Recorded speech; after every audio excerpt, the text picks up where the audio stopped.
आज हम बात करते हैं उसी टॉपिक को आगे बढ़ाते हुए। हमारा चल रहा था मानव रोग। तो मानव रोगों के बारे में हमने बात करी थी और उससे पहले हमने साइंस की परिभाषा देखी थी और साइंस के जो मुख्य 3 भाग थे उनके जनक देखे थे। तो दोस्तों, विज्ञान प्रकृति का क्रमबद्ध और सुव्यवस्थित और प्रयोगों द्वारा प्रमाणित ज्ञान होता है, उसको अपन कहते हैं विज्ञान। विज्ञान शब्द की उत्पत्ति किससे हुई थी दोस्तों?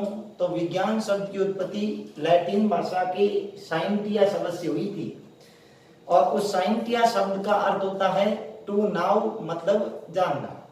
फिर हमने देखा था विज्ञान के मुख्य 3 पार्ट। पहला जीव विज्ञान, जिसके जनक माने जाते हैं अरस्तु, और उसका नामकरण किया था लेमार्क व ट्रेविरेंस ने। फिर दूसरा भाग देखा था हमने केमिस्ट्री या रसायन विज्ञान, जिसके जनक माने जाते हैं लेवोसियर। और तीसरा भाग था अपना भौतिक विज्ञान या फिजिक्स, जिसके जनक माने जाते हैं सर आइजक न्यूटन। लेकिन आधुनिक भौतिकी का पिता कहते हैं अल्बर्ट आइंस्टाइन को। फिर उसके बाद हमने मानव रोगों के बारे में चर्चा करी थी। तो मानव रोग उत्पन्न करने वाले सूक्ष्म जीवों को हमने क्या नाम दिया था? तो उनको नाम दिया था हमने पैथोजेंस या रोग जनक। फिर हमने देखा था कि रोगों के अध्ययन का विज्ञान कहलाता है पैथोलॉजी। और पैथोलॉजी का जो जनक था वो कौन था दोस्तों? तो पैथोलॉजी का जनक था रुडोल्फ विर्चो। फिर हमने बात करी थी मानव रोग 3 प्रकार से फैलते हैं या 3 कारण होते हैं मानव रोगों के फैलने का। पहला देखा था हमने संक्रामक रोग। संक्रामक रोग हमने बताया था क्या होता है? ऐसे रोग जो एक दूसरे से फैल जाते हैं उनको कहते हैं संक्रामक रोग। और संक्रामक रोग फैलने के 5 कारण थे दोस्तों। पहला था जीवाणु या बैक्टीरिया की वजह से, दूसरा वायरस या विषाणु की वजह से, तीसरा प्रोटोजोआ की वजह से, चौथा कवक या फफूंद की वजह से और 5वां कृमि की वजह से। दूसरे रोग थे हमारे असंक्रामक रोग। असंक्रामक रोग जो एक दूसरे से नहीं फैलते हैं उनको कहते हैं असंक्रामक रोग, जैसे कैंसर, दिल का दौरा, जैसे एलर्जी, जैसे गाउट, गठिया रोग। ये रोग अपने असंक्रामक। और तीसरे प्रकार के रोग थे अपने आनुवांशिक या जन्मजात रोग। जो रोग पीढ़ी दर पीढ़ी चलते रहते हैं उनको कहते हैं आनुवांशिक रोग।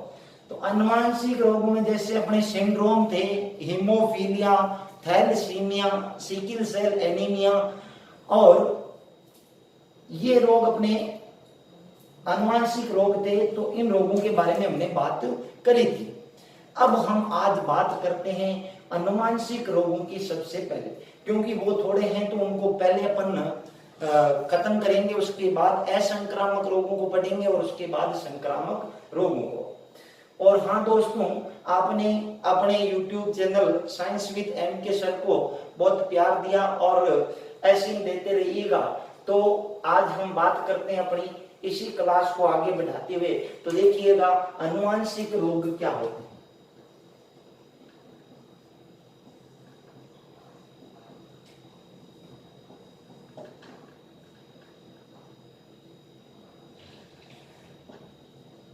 आनुवांशिक रोग क्या होते हैं दोस्तों? ऐसे रोग जो एक पीढ़ी से दूसरी पीढ़ी में चलते रहते हैं या एक पीढ़ी से दूसरी पीढ़ी में गमन करते रहते हैं उनको कहते हैं अपन आनुवांशिक रोग। तो परिभाषा लिखना चाहो तो लिख सकते हो, ऐसे रोग जो एक पीढ़ी से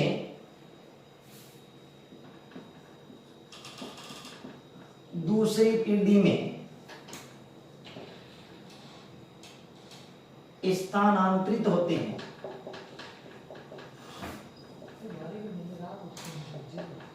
स्थानांतरित होते हैं उन रोगों को कहते हैं अपन आनुवांशिक रोग। हम बात करेंगे इसमें सबसे पहले सिंड्रोम के बारे में। तो देखिएगा दोस्तों, सिंड्रोम क्या होता है? सिंड्रोम क्या होता है दोस्तों? गुणसूत्र जो होते हैं हमारे मानव में गुणसूत्र होते हैं 46। कितने होते हैं? 46। मनुष्य में गुणसूत्रों की संख्या 46, अर्थात 23 जोड़ी गुणसूत्र, अर्थात 23 जोड़ी गुणसूत्र पाए जाते हैं।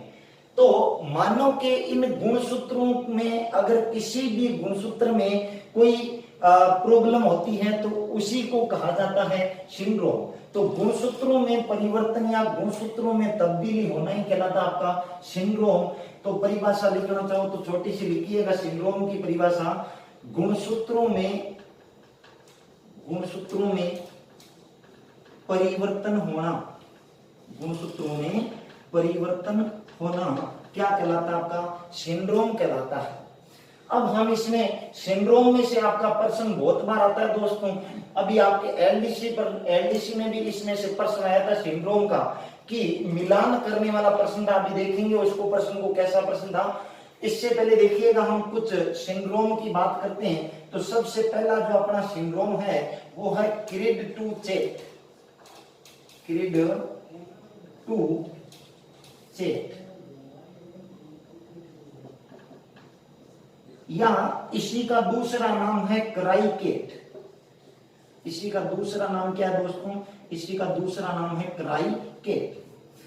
अब देखो दोस्तों, हमारे मनुष्य के अंदर 46 गुणसूत्र जो होते हैं उनमें से अगर हमारे पांचवें गुणसूत्र का, कौन से गुणसूत्र का? पांचवें गुणसूत्र का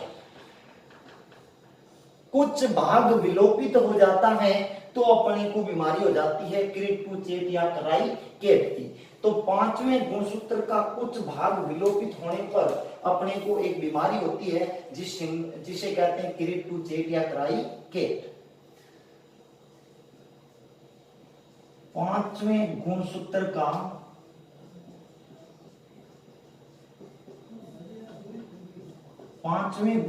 का कुछ भाग विलोपित हो जाता है,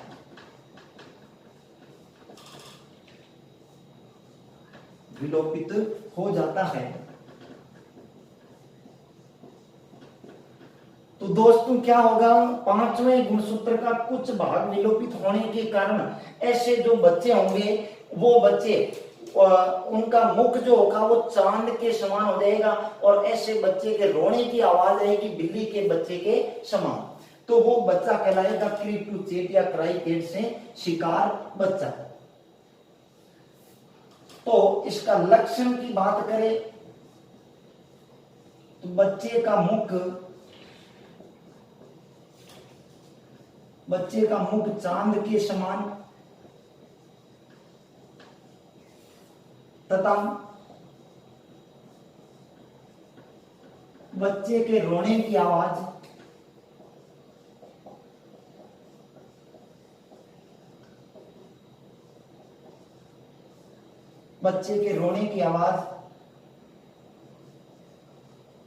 बिल्ली के बच्चे के समान आती है, बिल्ली के बच्चे के समान आती है।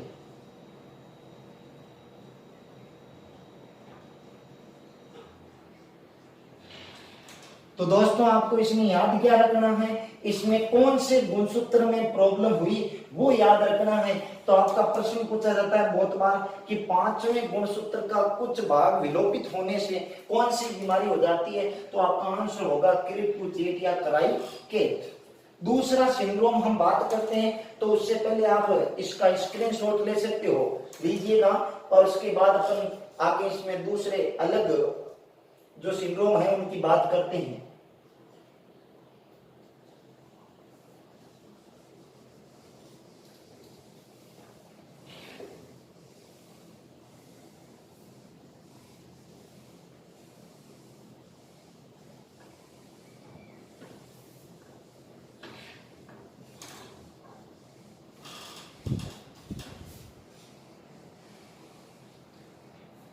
अब देखिएगा दोस्तों, दूसरा अपना जो सिंड्रोम है वो है डाउन सिंड्रोम। ये आपके प्रश्न बहुत बार आता है, भाई डाउन सिंड्रोम का प्रश्न पूछा जाता है। तो डाउन सिंड्रोम का दूसरा नाम है मंगोलिज्म। डाउन सिंड्रोम को दूसरा नाम क्या देते हैं भाई? मंगोलिज्म। तो डाउन सिंड्रोम या मंगोलिज्म, अब नाम तो डाउन है लेकिन होता डाउन नहीं है, इसमें एक गुणसूत्र की वृद्धि होती है। और कौन से गुणसूत्र में? तो मानव के जो 21वां गुणसूत्र होता है, कौन सा गुणसूत्र दोस्तों? 21वां गुणसूत्र, उस गुणसूत्र में एक गुणसूत्र की वृद्धि हो जाती है तो उस सिंड्रोम को कहते हैं डाउन सिंड्रोम। 21वें गुणसूत्र में एक गुणसूत्र की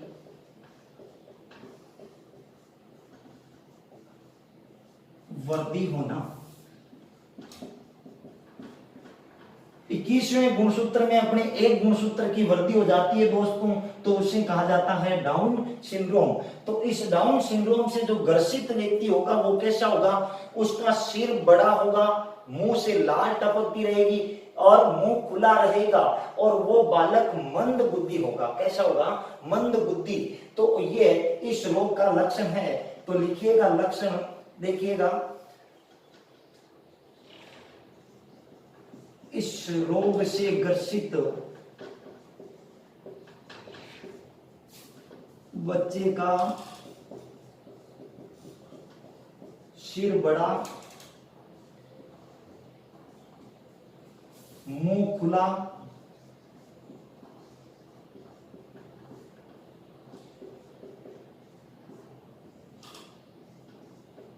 लाल टपकते रहना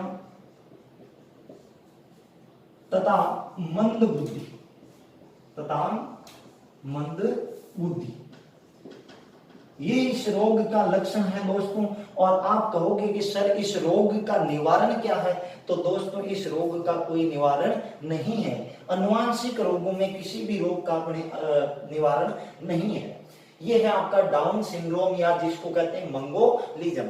तो क्या होता है दोस्तों? डाउन सिंड्रोम या मंगोलिज्म, हमारे 21वें गुणसूत्र में क्या हो जाता है? एक गुणसूत्र की वृद्धि हो जाती है, अर्थात गुणसूत्रों की संख्या कितनी होगी दोस्तों? अर्थात गुणसूत्रों की संख्या हो जाती है 47। अर्थात गुणसूत्रों की संख्या कितनी होगी? 47। मनुष्य में 46 गुणसूत्र होते हैं, लेकिन जिस मानव के 21वें गुणसूत्र में एक गुणसूत्र जुड़ जाता है तो उसमें गुणसूत्र हो जाते हैं 47। और ऐसे जो बालक होते हैं वो कैसे होते हैं? उनका सिर बड़ा होता है, मुंह खुला रहता है, लाल टपकती रहती है और वो मंद बुद्धि होते हैं। ये है आपका डाउन सिंड्रोम। देखिएगा दोस्तों अगला सिंड्रोम, तीसरा सिंड्रोम आता है, इसको आप नोट कर सकते हो। इसके बाद हम तीसरे सिंड्रोम की बात करते हैं। तो देखिएगा तीसरा सिंड्रोम क्या है।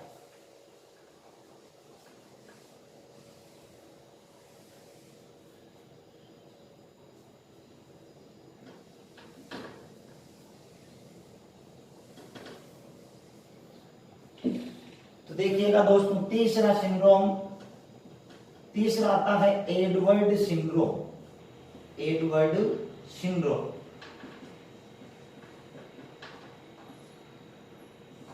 इसका भी प्रश्न आपके पूछा जाता है दोस्तों, बहुत बार आता है प्रश्न, एडवर्ड सिंड्रोम क्या होता है? तो आपको यहां से याद रखिएगा, ए से होता है 18। क्या होता है दोस्तों? 18। 18 मानी क्या होता है दोस्तों? 18। 18 मानी 18। तो क्या होता है एडवर्ड सिंड्रोम में? इस रोग से जो ग्रसित व्यक्ति होता है उसके 18वें गुणसूत्र में एक गुणसूत्र की वृद्धि हो जाती है। इस रोग से ग्रसित, इसमें 18वें गुणसूत्र में, 18वें गुणसूत्र में एक गुणसूत्र की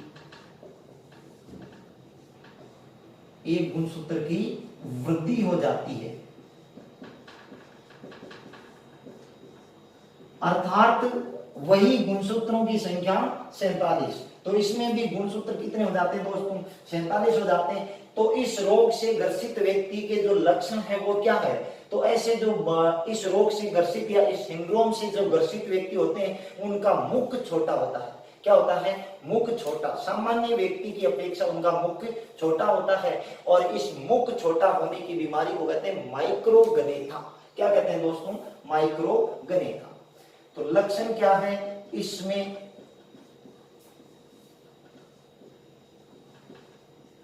इसमें मुख सामान्य की अपेक्षा सामान्य की अपेक्षा छोटा हो जाता है। मुख सामान्य की अपेक्षा क्या हो जाता है दोस्तों, छोटा हो जाता है। और छोटे मुख वाले जो व्यक्ति होते हैं वो माइक्रोगनेता रोग के शिकार होते हैं। वो रोग कौन सा होता है इनमें, मुख सामान्य की अपेक्षा छोटा होता है, तो उस रोग को कहते हैं, छोटे मुख वाले व्यक्तियों के विरुद्ध जो रोग है उसको कहते हैं माइक्रोगनेता।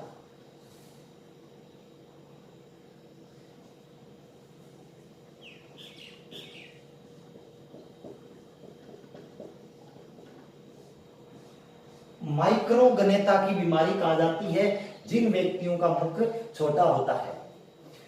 अब आप इसको नोट कर सकते हो। इसके बाद अगले सिंड्रोम की बात करते हैं। तो दोस्तों क्या होता है, एडवर्ड सिंड्रोम। ए से होता है 18 माने 18। तो इस सिंड्रोम में आपके 18वें गुणसूत्र में क्या हो जाता है, एक गुणसूत्र की वृद्धि हो जाती है। और इस रोग का लक्षण क्या है, इस रोग से ग्रसित व्यक्ति का मुख सामान्य की अपेक्षा छोटा रहता है। और छोटे मुख वाले जो व्यक्तियों की बीमारी होती है उसको कहते हैं माइक्रोगनेथा। अगला सिंड्रोम आता है दोस्तों टर्नर सिंड्रोम।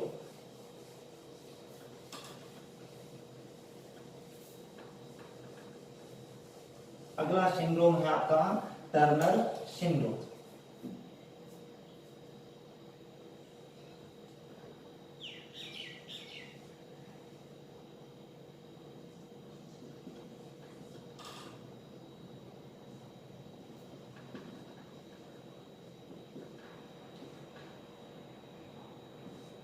तो देखो दोस्तों टर्नर सिंड्रोम क्या होता है। ये सिंड्रोम पहली बात तो अपने मादाओं में होता है। किसमें होता है, मादा में। ये केवल और केवल मादाओं में होता है। इस सिंड्रोम में होता क्या है दोस्तों, इस सिंड्रोम में मादा में जो 46 गुणसूत्र होते हैं उसमें से X गुणसूत्र गायब हो जाता है। X गुणसूत्र क्या हो जाता है, गायब। देखिएगा नर में गुणसूत्र क्या होते हैं, नर में गुणसूत्र होते हैं 44 प्लस XY। नर में गुणसूत्र क्या होते हैं 44 प्लस XY। और मादा में गुणसूत्र क्या होते हैं 44 प्लस XX। 44 plus XX। तो मादाओं में क्या होता है, इस सिंड्रोम में मादाओं में एक X गुणसूत्र विलोप हो जाता है। तो देखिएगा इसकी समीकरण क्या बनेगी दोस्तों, बहुत बार इसकी समीकरण पूछी जाती है कि 44 plus XX equal to 44 plus X0। 44 plus X0, या आप इसको लिख सकते हो 45X। मतलब इनमें 45 गुणसूत्र बच जाते हैं। तो ऐसी जो महिलाएं होती है ये अपने मां नहीं बन सकती। इनका लक्षण क्या है दोस्तों,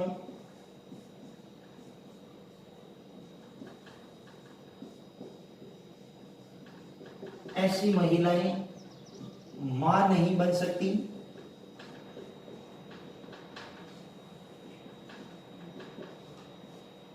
और इनमें हृदय रोग की संभावना बढ़ जाती है दोस्तों।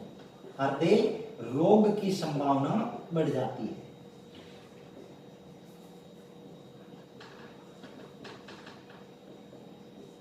हृदय रोग की संभावना बढ़ जाती है। अर्थात इनको अपन महिला किन्नर कहते हैं। ये है आपका टर्नर सिंड्रोम। तो क्या होता है, बहुत बार प्रश्न आता है, इसकी समीकरण का भी पूछा जाता है दोस्तों। टर्नर सिंड्रोम किस में होता है, पहली बात तो टर्नर सिंड्रोम होता है मादाओं में। अब होता क्या इस सिंड्रोम में, इस सिंड्रोम में मादा का X गुणसूत्र विलोप हो जाता है या गायब हो जाता है। मादा में गुणसूत्र होते हैं 44 प्लस XX। ये मादा में गुणसूत्रों की संख्या है 44 प्लस XX। तो इनमें से मादा का X गुणसूत्र विलोप हो जाता है, इसकी जगह 0 रह जाता है, अर्थात गुणसूत्र रहते हैं 45X। तो ऐसी महिलाएं जो होती है वो मां नहीं बन सकती, हृदय रोग की संभावना बढ़ जाती है, इनको महिला किन्नर कहा जाता है।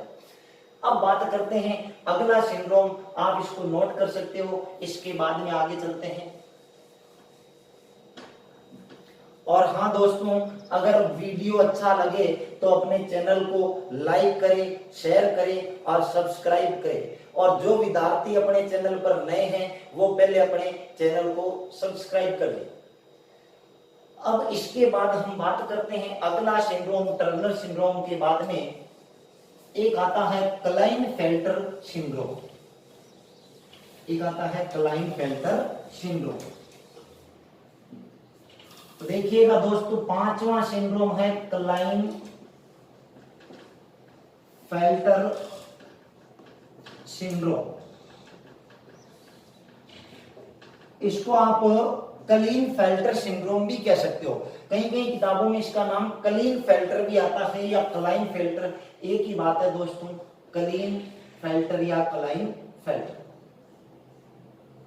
तो होता क्या है दोस्तों, क्लाइनफेल्टर, पहली बात तो प्रश्न आता है क्लाइनफेल्टर सिंड्रोम किसमें होता है, नर में, मादा में या दोनों में या इनमें से कोई नहीं। तो ये सिंड्रोम होता है केवल और केवल नर में। किसमें होता है दोस्तों, नर में। टर्नर सिंड्रोम किसमें होता है दोस्तों, तो टर्नर सिंड्रोम अभी अभी हमने बताया था, टर्नर सिंड्रोम होता है केवल और केवल मादाओं में। क्लाइनफेल्टर सिंड्रोम में होता क्या है दोस्तों, इस सिंड्रोम में जो पुरुष में गुणसूत्र होते हैं 46, उनमें मादा का X गुणसूत्र जुड़ जाता है तो ये व्यक्ति क्लाइनफेल्टर सिंड्रोम के शिकार हो जाते हैं। देखिएगा, इसका भी समीकरण पूछ लिया जाता है। नर में गुणसूत्र होते हैं 44 प्लस XY। अब इसमें क्या होगा, नर के अंदर मादा का X गुणसूत्र जुड़ेगा तो प्लस में क्या हो जाएगा, X जुड़ जाएगा। मादा का मुख्य गुणसूत्र होता है X और नर का मुख्य गुणसूत्र होता है Y। तो नर में गुणसूत्र है 44 प्लस XY और इसमें मादा का एक X गुणसूत्र जुड़ेगा तो यहाँ पर गुणसूत्र क्या हो गए दोस्तों, 44 प्लस XXY, 44 प्लस XXY, अर्थात गुणसूत्र 47 हुए, लेकिन प्रॉब्लम हुई लिंग गुणसूत्र में, वृद्धि हुई लिंग गुणसूत्र में। अर्थात ऐसे जो व्यक्ति होंगे वो महिलाओं की तरह व्यवहार करेंगे दोस्तों। इनमें महिलाओं के लक्षण आ जाते हैं, मतलब ये महिलाओं की तरह सजना संवरना, महिलाओं से बातें करना, ऐसे गुण आ जाते हैं, वो आपके क्लाइनफेल्टर सिंड्रोम के शिकार होते हैं। तो देखिएगा, लक्षण की बात करते हैं तो इनमें ये मादाओं की तरह व्यवहार करने लगते हैं। ये मादाओं की तरह व्यवहार करते हैं, ये मादाओं की तरह व्यवहार करते हैं, मतलब इनको कहते हैं पुरुष किन्नर। क्या कहा जाता है दोस्तों, इन्हें कहते हैं पुरुष किन्नर। ये दोस्तों पुरुष किन्नर कहलाते हैं। और महिला किन्नर क्या होती है, टर्नर सिंड्रोम का शिकार जो महिलाएं होती है वो होती है महिला किन्नर। टर्नर सिंड्रोम में क्या होता है दोस्तों, X गुणसूत्र महिलाओं में विलोप हो जाता है, जबकि क्लाइनफेल्टर नर में होता है, उसमें क्या होता है, क्लाइनफेल्टर के अंदर नर में X गुणसूत्र की वृद्धि हो जाती है, अर्थात महिलाओं का एक गुणसूत्र जुड़ जाता है। तो ऐसे जो व्यक्ति होते हैं वो महिलाओं की तरह व्यवहार करने लगते हैं और ये व्यक्ति कहलाते हैं पुरुष किन्नर। अगला सिंड्रोम आता है दोस्तों पटाऊ सिंड्रोम। तो इस सिंड्रोम को आप नोट कीजिएगा। इसके बाद हम अगला सिंड्रोम देखते हैं पटाऊ सिंड्रोम। 2 सिंड्रोम और बचे हैं दोस्तों, इसके बाद में अपने सिंड्रोम आज खत्म कर देंगे। उसके बाद कल बाकी के अपने आनुवांशिक रोग पढ़ेंगे और फिर अपन असंक्रामक की बात करेंगे। तो अगला सिंड्रोम देखिएगा पटाऊ सिंड्रोम।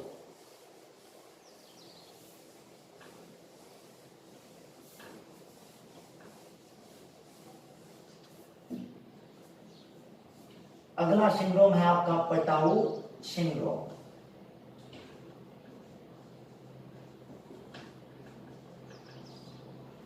सर ये कैसे सिंड्रोम है, हमने तो नाम ही नहीं सुने। तो क्या हुआ बच्चों, नाम सुनना पड़ेगा और पढ़ना भी पड़ेगा, क्योंकि हमारे को नौकरी प्राप्त करनी है। तो नौकरी प्राप्त करने के लिए इनको पढ़ना पड़ेगा। देखिएगा दोस्तों, पटाऊ सिंड्रोम क्या होता है। पटाऊ सिंड्रोम में आपको 13 दिख रहे होंगे दोस्तों, दिख रहे हैं। तो इस रोग से जो ग्रसित व्यक्ति होता है उसमें क्या होता है, इसके 13वें गुणसूत्र में एक गुणसूत्र की वृद्धि हो जाती है। इसमें क्या होता है, इसमें 13वें गुणसूत्र में, कौन से गुणसूत्र में, 13वें गुणसूत्र में एक गुणसूत्र की एक गुणसूत्र की वृद्धि हो जाती है, वृद्धि हो जाती है। तो ऐसे जो व्यक्ति होते हैं उनका क्या लक्षण है दोस्तों, कैसे पहचानोगे? तो ऐसे जो व्यक्ति होते हैं उनका ऊपर का होठ कटा फटा होता है और ऐसे व्यक्ति आपको समाज में प्राय प्राय देखने को मिल जाते हैं। तो ये होते हैं पटाऊ सिंड्रोम से ग्रसित व्यक्ति। तो इनका लक्षण क्या है दोस्तों, इस रोग से ग्रसित व्यक्ति के ऊपर का होठ कटा फटा होता है।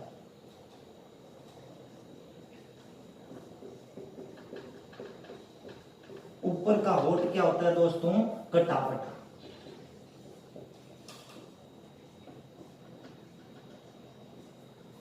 ऊपर का होठ कटा फटा होता है तो वो व्यक्ति आपके पटाऊ सिंड्रोम का शिकार है।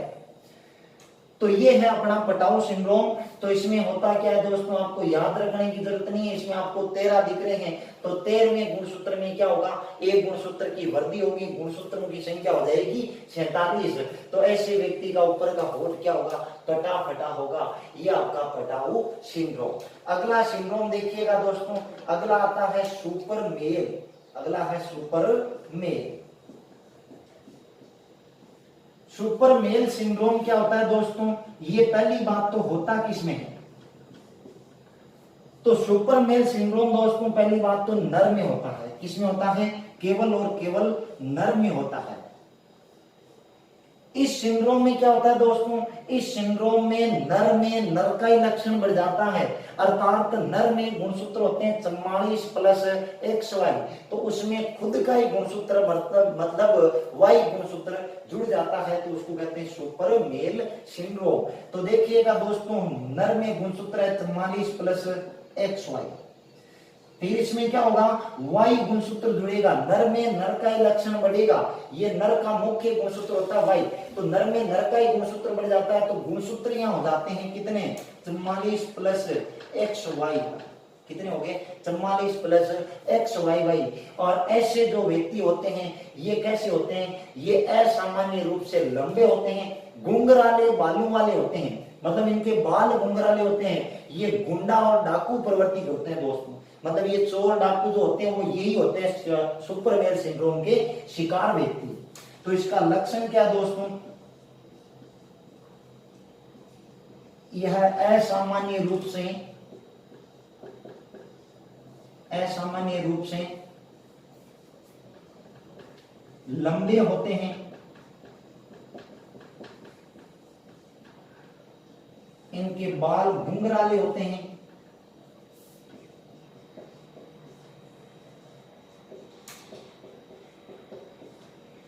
बाल घुंघराले होते हैं, और इनकी जो प्रवृत्ति होती है वो डाकू और चोर प्रवृत्ति होती है। डाकू प्रवृत्ति के होते हैं ये व्यक्ति, वो होते हैं सुपर मेल सिंड्रोम के शिकार व्यक्ति। तो सुपर मेल सिंड्रोम क्या होता है दोस्तों, पहली बात तो पूछा जाता है सुपर मेल सिंड्रोम किस में होता है, तो सुपर मेल सिंड्रोम होता है नर में। नर में होता क्या है, नर में नर का ही लक्षण बढ़ जाता है, मतलब Y गुणसूत्र की वृद्धि हो जाती है। मतलब नर में गुणसूत्र होते हैं 44 प्लस XY, तो नर में एक Y गुणसूत्र जुड़ेगा, तो यहाँ गुणसूत्र हो गए 44 प्लस XYY। और ऐसे व्यक्ति जो होते हैं वो असामान्य रूप से लंबे, घुंघराले बालों वाले और डाकू प्रवृत्ति के होते हैं। लास्ट सिंड्रोम बचा है दोस्तों अपना सुपर फीमेल। तो देखिएगा सुपर फीमेल क्या होता है।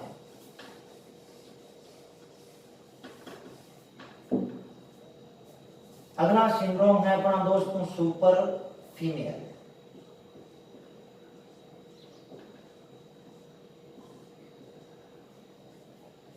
सुपर मेल को आप नोट कर सकते हो, उसके बाद देखते हैं सुपर फीमेल सिंड्रोम क्या होता है। तो इसके बारे में अपन बात करते हैं दोस्तों।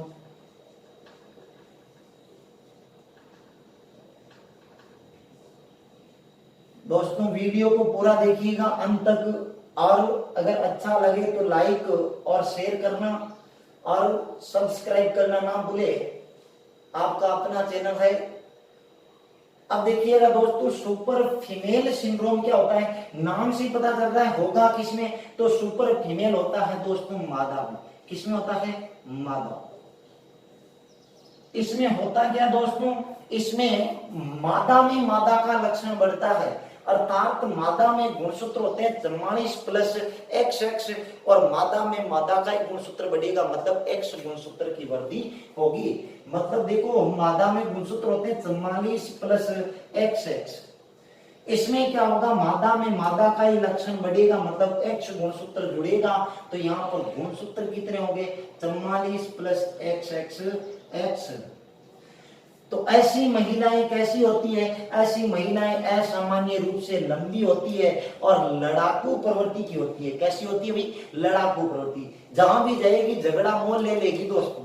और ऐसी महिलाएं आपको गांव में देखने को मिलती होगी भाई, जो असामान्य रूप से लंबी रहती है और किसी से भी झगड़ा मोल ले लेती है, वो होती है सुपर फीमेल सिंड्रोम की शिकार। तो इनका लक्षण क्या दोस्तों? ये असामान्य रूप से लंबी होती है, यह असामान्य रूप से लंबी होती है,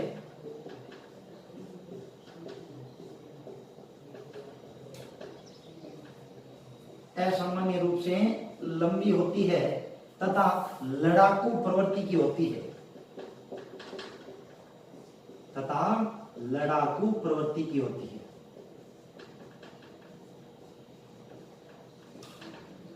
दोस्तों जैसे यहाँ पर सुपर मेल सिंड्रोम में नर जो होते हैं वो डाकू प्रवृत्ति या गुंडा प्रवृत्ति के होते हैं, उसी प्रकार आप महिलाओं को गुंडी प्रवृत्ति मत कर देना, क्योंकि ये महिलाओं में केवल होती है लड़ाकू प्रवृत्ति, मतलब लड़ने का काम करती है, जहां भी जाती है झगड़ा मोल ले ही लेती है। ये सुपर फीमेल सिंड्रोम है।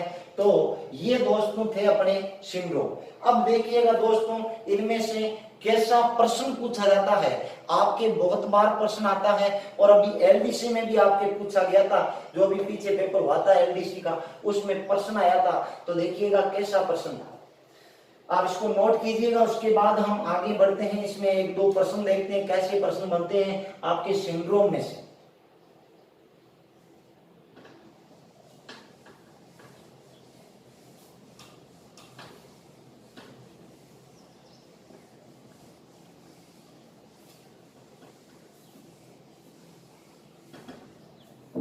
देखिएगा दोस्तों, प्रश्न क्या पूछा जाता है? प्रश्न पूछा जाता है कि 21वें गुणसूत्र की 21वें गुणसूत्र की ट्राइसोमी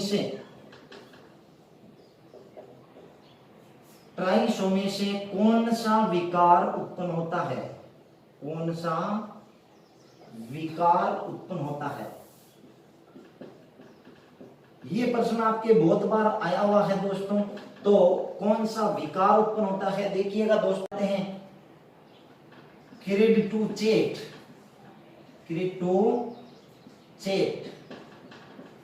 दूसरा ऑप्शन है आपका टर्नर सिंड्रोम, तीसरा ऑप्शन है आपका डाउन सिंड्रोम, और चौथा ऑप्शन है आपका क्लीनफेल्टर सिंड्रोम।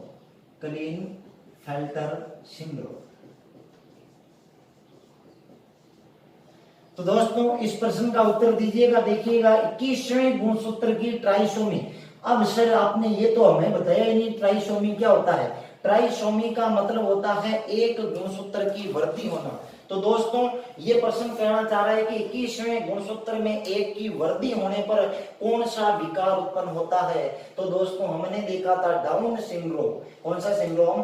डाउन सिंड्रोम में हमने देखा था दोस्तों, इसमें 21वें गुणसूत्र में क्या हो रहा था? एक गुणसूत्र की वृद्धि हो रही थी। 21वें गुणसूत्र में क्या हो रहा था? एक गुणसूत्र की वृद्धि हो रही थी। तो अपना उत्तर क्या होगा दोस्तों? Down syndrome. ये आपका प्रश्न बहुत बार आता है। और क्रिड्यूचेट क्या होता है दोस्तों? क्रिड्यूचेट में हमारे 5वें गुणसूत्र का कुछ भाग विलोपित हो जाता है और बच्चे का मुख कैसा होता है? चांद मुख। कहते हैं ना चांद मुख, मेरा बेटा चांद मुख है। तो वो चांद मुख नहीं ऐसे है, आगे से मुंह ऊपर से बाहर निकल जाता है, नीचे से बाहर निकल जाता है, बीच में से अंदर धस जाता है, वो होता है चांद के समान मुख है। तो क्रिड्यूचेट 5वें गुणसूत्र में एक अपने विलोप होने से होता है। टर्नर सिंड्रोम में क्या होता है दोस्तों? पहली बात तो टर्नर सिंड्रोम होता है मादाओं में, और इसमें होता क्या है, माता के अंदर X गुणसूत्र का विलोप हो जाता है और ऐसी महिलाएं मां नहीं बन सकती। क्लीनफेल्टर सिंड्रोम किसमें होता है दोस्तों, तो क्लीनफेल्टर सिंड्रोम होता है नर में, और नर में क्या होता है, नर में मादा का लक्षण आ जाता है, मतलब नर में X गुणसूत्र जुड़ता है। तो ऐसे जो व्यक्ति होते हैं वो महिलाओं की तरह व्यवहार करना, उनसे बातें करना, उनकी तरह सजना सवरना, ये उनके लक्षण होते हैं। तो इस प्रकार का प्रश्न आता है दोस्तों। और एक प्रश्न और है दोस्तों जो अभी आपके एलडीसी में पूछा गया था, वो प्रश्न क्या था, तो देखिएगा उस प्रश्न को।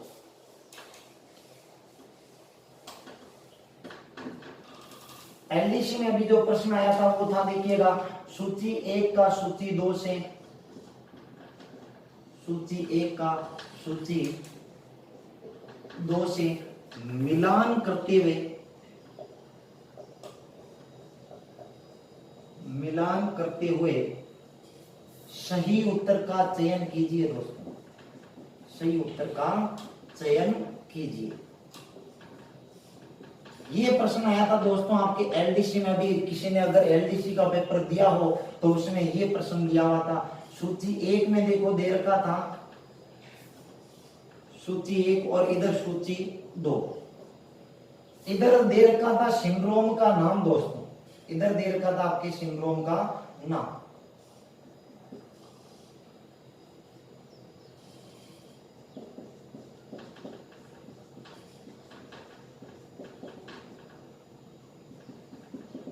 एडवर्ड सिंड्रोम, इधर दे रखा था आपका टर्नर सिंड्रोम, तीसरा दे रखा था दोस्तों आपका डाउन सिंड्रोम,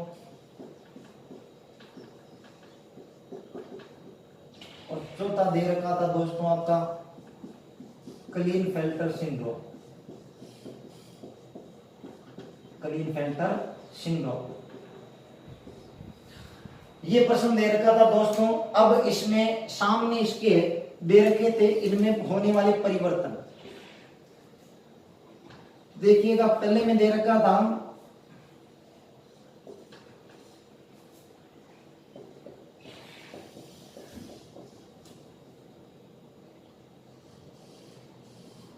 नर में X गुणसूत्र की वृद्धि, दूसरा दे रखा था दोस्तों मादा में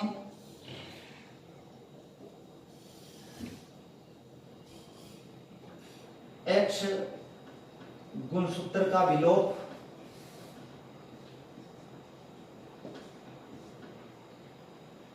तीसरा दे रखा था दोस्तों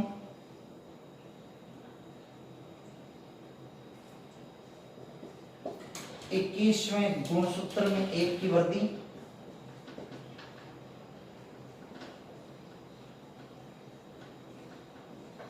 इक्कीसवें गुणसूत्र में 1 गुणसूत्र की वृद्धि,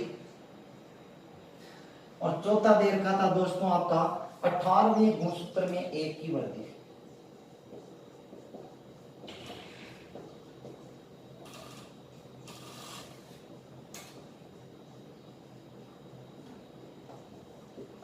गुणसूत्र में 1 गुणसूत्र की वृद्धि। ये प्रश्न दे रखा था दोस्तों।